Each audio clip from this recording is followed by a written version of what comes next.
It is Thursday, time for Worldview with Denis Campbell. Denis is editor-in-chief of UK Progressive Magazine, also author of the book Billionaire Boys Election Freak Show.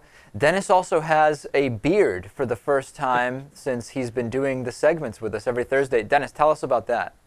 Well, I'm participating in something called Movember. It's something we do over here in the UK to help raise awareness of prostate cancer, a disease that affects a number of men. My father indeed had it, and I'm growing since the 1st of November. The whiskers are coming in. They're quite itchy, and my wife will have nothing to do with me whatsoever for lots of obvious reasons, but also the fact that there's now hair growth coming here. But it's for a good cause, and you've graciously agreed to put the Indiegogo link on the clip that eventually ends onto YouTube. So if folks feel so inclined, they can make a donation via PayPal and whatever. So at post-election, we've seen a lot of scrutiny here in the U.S. over media reporting, both pre- and post-election, discussions of polling organizations, just broadly discussions of what is a legitimate news agency, for lack of a better term, and how should we evaluate it as such. And we, of course, have the regular media turmoil that is kind of a constant here in the U.S. The UK also seems to be having some media turmoil, and it's centering around the BBC. Give us a sense of what's going on.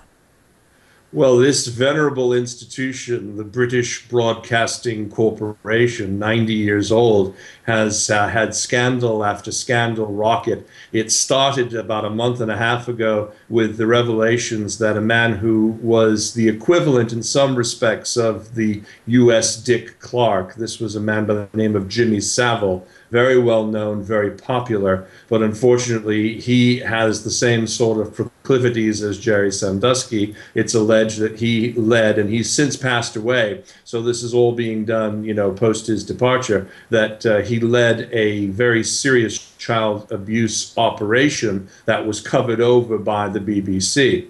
The BBC's program, their signature news program every evening called Newsnight, started to do an investigation towards the end of last year. Apparently there was some pressure put on it to not run the story, and instead just after Christmas the BBC as a network ran a tribute to Jimmy Savile and all the work that he's done. This really began to blossom and move out of control as story after story of former youths that he had abused have come forward. To make matters worse, they've not only covered that up, but Newsnight apparently came out with a story again talking about a care home to the north of us here in Wales where a number of children had been abused, and they alleged in the story that a senior Tory or conservative, what would be a Republican in the United States official, was involved in a pedophilia ring inside of these care homes. His name was Lord McAlpine.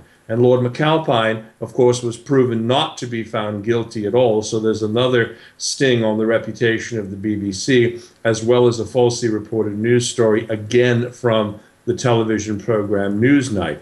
The end result has been the new Director General, a man who's been on the job for 8 days, Mr. Entwistle, resigned abruptly, as did the head of news and his deputy.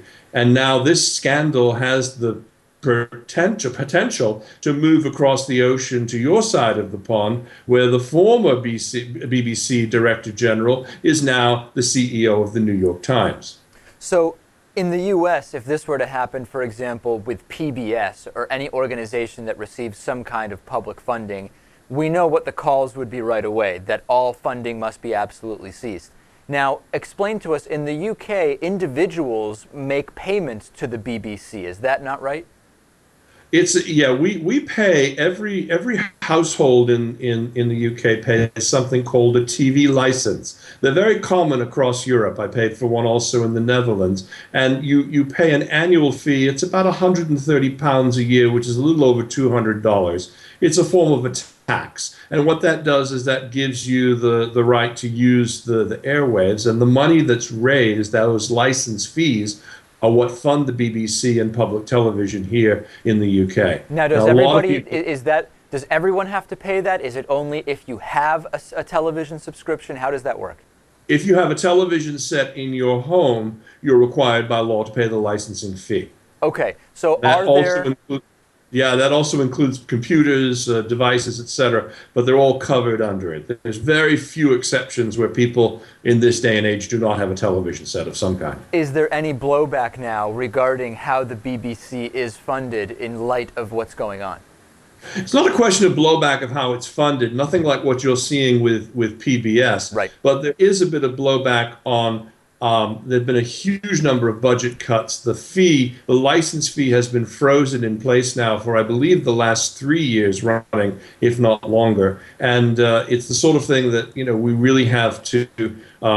We really have seen dramatic cutbacks in news budgets.